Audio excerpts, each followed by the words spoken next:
Good afternoon and welcome to our Social Media Corner. I'm Diana and I'm the Social Media Manager at IAEA. Our scientific forum just kicked off this morning and it will continue tomorrow. This year, the forum is about how nuclear science and technology can help countries deliver cancer care for all. If you want to watch the afternoon sessions, check the link in the comment section.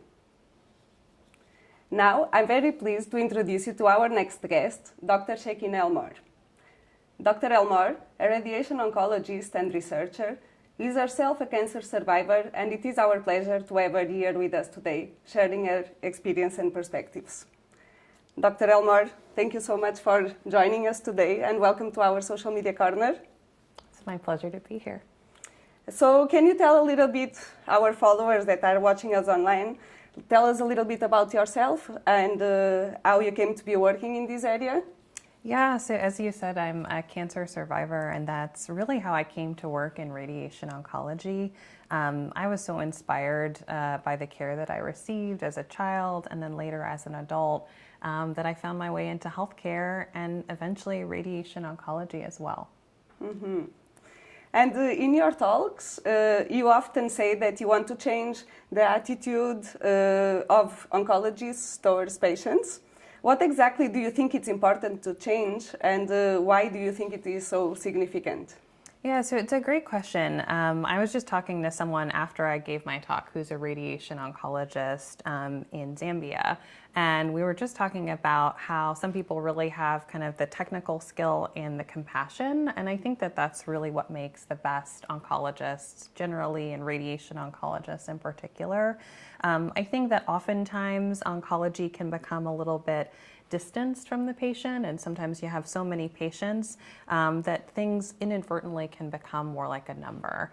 And I think it's really important to really bring it back to the individual patients and just remembering that, the day that you're having, it may be the 10th, 100th patient that you're seeing that day, that week.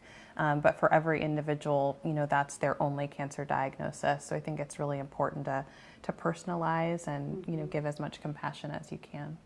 Definitely, definitely. And you are a specialist in radiotherapy. Can you explain to our viewers what are some of the benefits of using nuclear science in treating cancer patients?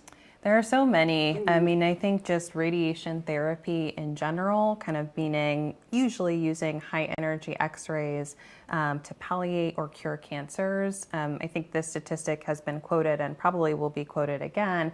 Really about half of people living with cancer will need radiation at some point in their treatment course. And so it really means that radiation is so integral, both for pain relief, it's really good at relieving pain, other symptoms, and a really integral part of cure, particularly for patients with cervix cancers, childhood cancers, head and neck cancers, just to name a few. Mm-hmm. Thank you. The IAEA recently launched Rays of Hope initiative, and this initiative aims to help countries fight the burden of cancer. How do you see the various initiatives in this area, including Rays of Hope, coming together to complement each other towards a shared goal of tackling cancer?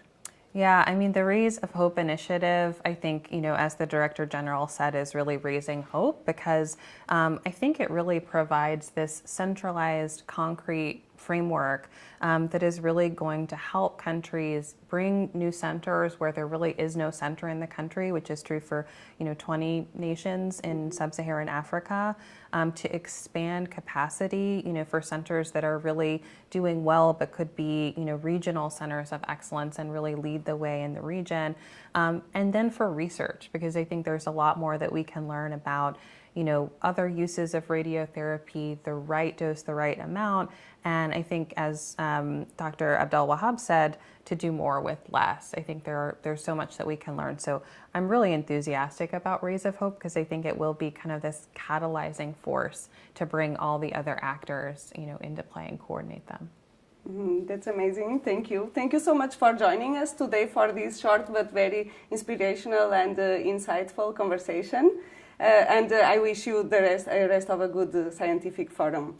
Thanks. As I mentioned before, our scientific forum is currently taking place here at the IAEA's headquarters in Vienna. If you are interested in knowing what's the role of nuclear science in the fight against cancer, check the links in the comment section so you can watch all the sessions. Also, keep an eye on our hashtags Atoms for Health and Cancer Care for All, and let us know about the efforts that your government is making to fight cancer in your country. Bye for now, and thanks for tuning in.